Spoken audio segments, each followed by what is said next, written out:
কোণের পরিমাপের পারস্পরিক সম্পর্ক এ ব্যাপারে আজকের পার্ট 2। ইতিপূর্বে আমি পার্ট 1 আলোচনা করিয়াছি, যার ছিল এই চিত্রটা। আজকের পার্ট 2তে থাকবে যে কোণ এ ও ডি। আবার দেখাচ্ছি আমি কোণ এ ও ডি এর পরিমাপ নির্ণয় করব। আমরা জানি যে এই যে ও বিন্দুতে, এটা ও বিন্দুর এই যে অর্ধবৃত্তটা, এটি হলো এক সরল কোণ। এই এক সরল কোণের মান 180 ডিগ্রি, অর্থাৎ 2 সমকোণ। 2 সমকোণ সমান 180 ডিগ্রি। তা আমাদের কোণ এ ও বি জানা আছে, কিন্তু আমাদের নির্ণয় করতে হবে কোণ এ ও ডি। এই থেকে এই কোণটা আমাদের জানতে হবে। সেই জন্য কী করতে হবে, যে কোণ বি ও ডি, এই এক সরল কোণ 2 সমকোণ সমান 180 ডিগ্রি থেকে যদি 50 ডিগ্রি বাদ দেই, তবে আমরা কোণ এ ও ডি এই কোণটুক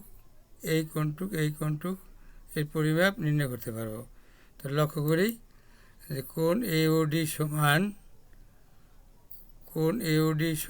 কোণ বি ও ডি।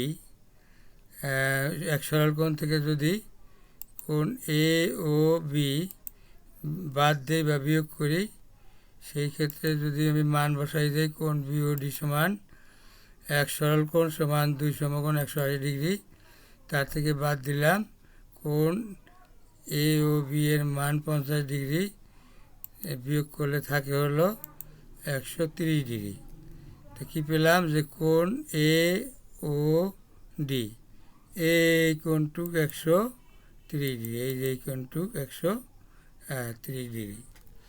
যেহেতু কোণ এ ও ডি এর বিপরীত কোণ বি ও সি, এই কোণটুকের মানও বিপরীত কোণ বলে পরস্পরের সমান বিপরীত কোণ 130 ডিগ্রি। এবারে এই যে কোণটা আমরা পাইছি, যে কোণ এ ও ডি এর মান পাইছি 130 ডিগ্রি।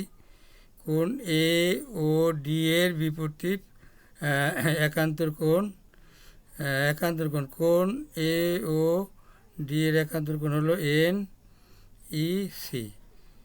একান্তর কোণ পরস্পরের সমান, এটাও 130 ডিগ্রি।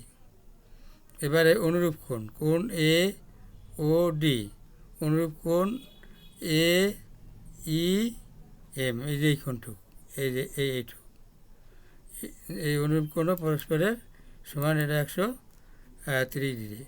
এবারে আমি তোমাদের কমেন্ট বক্সে এটার মান নির্ণয় করার জন্য এই নিচের চিত্রটা অনুসারে একটি অঙ্ক বানাই দিচ্ছি।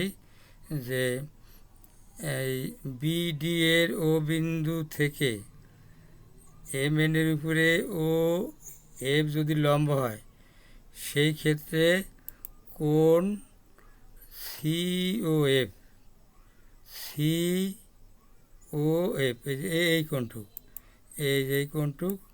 এই কোণটুকের পরিমাণ কত, তোমরা এর মান নির্ণয় করে কমেন্টে জানাইলে আমি অনেক খুশি হব। আল্লাহ হাফেজ।